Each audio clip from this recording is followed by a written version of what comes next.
For the fancy Xpelair, gonna expel all the air in the shed. Totally isn't junk.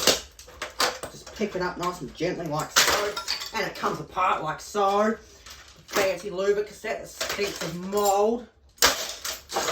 Wow, that's great quality right there.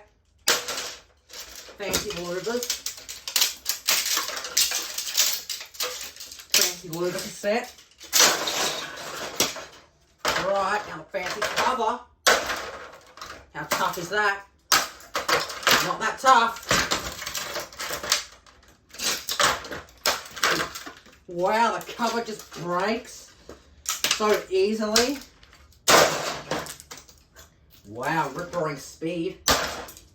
Let it stop, keep going. Oh yuck, it's all wet. Keep spinning. Why won't it stop? Why won't it keep going?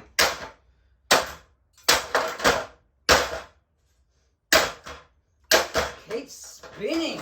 I'm meant to expel all my air. Piece of junk. Keep going. No error. No error here. Meant to be perfectly fine. Oh, what, the blade just comes off so easily, huh? Whoops, had an accident, huh? The capacitor. Oh, what? Fell out, just fell out my window, totally. Totally didn't stomp on it. Oh, now it's broken even more.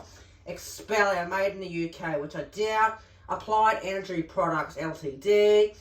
45 watts, now underrated piece of junk. Sit up. Wow, that rip-roaring speed of that motor.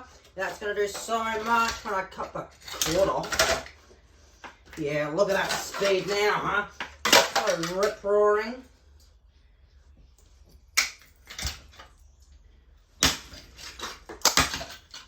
Stop moving around. You know what? I think that's enough for the motor. Oh, what? It broke? I think that's enough of this piece of expel the air exhaust fan.